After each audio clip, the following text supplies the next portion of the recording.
प्यारे बच्चों, मेरा नाम प्रवीण गहलोत है और आनंद इंस्टीट्यूट के यूट्यूब चैनल पे आप सभी का स्वागत है। जैसा कि हम पहले भी मिल चुके हैं संस्कृत की वीडियो लेकर के, जो हमने 9 क्लास और 10 क्लास को लेकर के बनाए थे, जिसमें हमने कारक, प्रत्यय, इनकी सबकी जानकारी प्राप्त की थी। अब आगे चलते हैं हम 9 और 10 क्लास दोनों को साथ में लेकर के कथा क्रम, किस प्रकार कहानी आती है एग्जाम के अंदर और उस कहानी को कैसे समझ करके किस प्रकार उसको सही क्रम में जमाना होता है।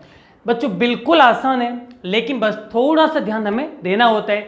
जैसे कि पहले मैंने आपको राम शब्द, लता शब्द, धातु रूप की जानकारी दी है। अगर उसको आप बढ़िया से पढ़े होंगे या आपने बढ़िया से वीडियो देखा होगा तो इसको समझने में आपको बिल्कुल परेशानी नहीं होगी। तो चलिए स्टार्ट करते हैं। सबसे पहले हम देखते हैं कि जो कथा है, जो कहानी है, उसका क्रम बिगड़ा हुआ है। भिन्न भिन्न क्रम में दे रखा है, जैसे कि उल्टा सीधा क्रम हो गया। पहली जो पंक्ति है वो तीसरी पंक्ति में आ गई, तीसरी है वो पांचवी पंक्ति में आ गई। अब इसको कैसे समझे? सबसे पहले जरूरी है, देखिए, क्रम रहित वाक्येषु कथा, ये जो क्रम है वो क्रम रहित है। ये कथा क्रम में दी हुई नहीं है। अब इसको आपको समझना है और क्रम में जमाना है। तो सबसे पहले इस वाले भाग को नहीं देखना, हमें इस वाले भाग को देखना है। चलिए आरंभ करते हैं। सबसे पहली जो पंक्ति है उसको है, मैं इसकी संस्कृत भी बोलूंगा और हिंदी भी साथ साथ बोलूंगा, आपको साथ साथ ध्यान रखना है। घटे जलम अल्पम आसीत। घटे मतलब घड़े में, जलम मतलब जल पानी, अल्पम अल्प का मतलब कम और आसीत यानी था। तो पहले पंक्ति का अर्थ क्या हो जाएगा? घड़े में जल अल्पम आसीत, कम था। जो घड़ा है उसमें कम पानी है या कम पानी था। अब जो दूसरी पंक्ति है उसमें क्या है? तस्य मस्तिष्के एक विचारः समागतः। उसके मस्तिष्क में, उसके दिमाग में एक विचार आया। क्या हो गया? उसके दिमाग में, मस्तिष्क में एक विचारः समागतः, एक विचार आया। ये हिंदी हो गई दूसरी पंक्ति की। आगे है, एक पिपासितः काकः आसीत। एक प्यासा कौवा था। क्या हिंदी हो जाएगी? एक यानी एक, पिपासितः यानी प्यासा, काकः यानी कौवा, आसीत यानी था। आगे चौथी जो पंक्ति है उसे देखिए। सह मतलब वह, हमने पढ़ा था सह, तौ, ते, सबकी जानकारी प्राप्त की है। आपको बढ़िया से ध्यान रखना है। सह मतलब वह। पाषाण खंडानी, पाषाण मतलब पत्थर, पत्थरों के टुकड़ों को घटे यानी घड़े में, अशिपत फेंकता है, छोड़ता है। जलम च ऊपरी आगतम, उससे क्या होता है? जल ऊपर आ जाता है।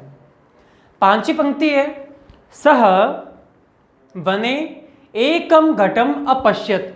वह जंगल में, वन में, एकम घटम अपश्यत, एक घड़े को देखता है या देखा। जलम पीत्वा काकः, जल को पीत्वा, त्वा प्रत्यय, पी करके, काकः यानी कौवा, ततः यानी वहां से, अगच्छत चला गया। अब यदि राम शब्द याद है, धातु रूप याद है, तो हम इसकी हिंदी बड़ी ही आसानी से बना सकते हैं। लेकिन इसके लिए मेहनत करनी बहुत ज़रूरी है। जितनी आपको संस्कृत टफ लगती है उतनी टफ है नहीं, बस होता है कि हम उसको जानकारी प्राप्त नहीं करते हैं। ये तो हो गई क्रम रहित, जो मैंने आपको हिंदी बताई। अब देखिए क्या करते हैं, कथा क्रम संयोजनम। किस प्रकार कथा का संयोजन करें, कैसे पता चलेगा कि कौन सी पंक्ति किसके बाद आएगी, कौन सी पंक्ति किसके बाद आएगी? तो चलिए देखते हैं। अब इसमें देखिए सबसे पहले क्या है, बे कौवा प्यासा है। तो कौवा प्यासा है तो क्या होगा? सबसे पहले तो घड़ा देखेगा नहीं, पहले जंगल में आएगा।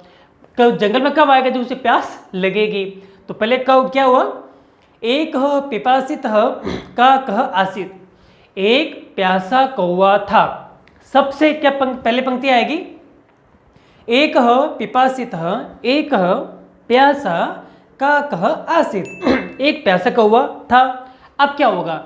अगर वो प्यासा है तो क्या करेगा? भटकेगा इधर उधर, तो क्या होता है, सह वने, वह वन में, जंगल में, एकम घटम अपश्यत, एक घड़े को देखता है।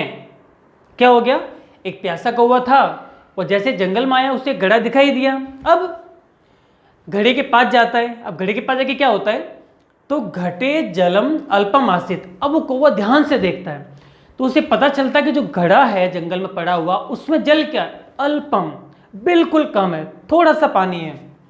अब क्या करेगा, देखिए अगर व्यक्ति को जरूरत है तो उसके दिमाग में आइडिया आते रहते हैं, जैसे किसके भी आया, कैसे आया, तस्य मस्तिष्के, उसके, तस्य कस्य, चेत काकस्य, कौवे के दिमाग में, एक विचार समागत, एक विचार आया अचानक। कौवा था, प्यासा था, जंगल में आया, आकर के उसने जंगल में घड़ा देखा, घड़े में पानी क्या है, कम है। अब कम पानी को देख करके कौवे को प्यास तो लगी है तो विचार करता है, उसके दिमाग में अचानक क्या आता है, एक विचार आता है, आइडिया आता है। वैसे कौवा बड़ा शातिर होता है, सबको पता ही है अपन को।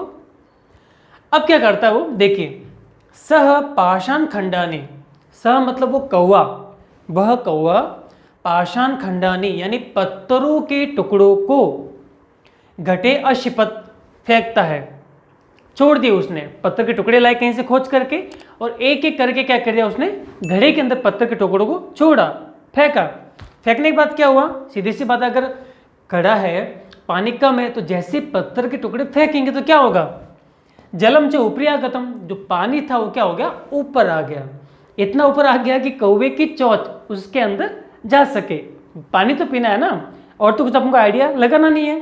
अब क्या होता है, चलिए पानी पी लिया, पानी पी के क्या करेगा, वहाँ पे रहेगा थोड़ी, आगे जाएगा वो तो जलम पीत्वा, जल को पी करके, काकः यानी कौवा, तथा मतलब वहाँ से जहाँ पे वो पानी पी रहा था, अगच्छत चला गया।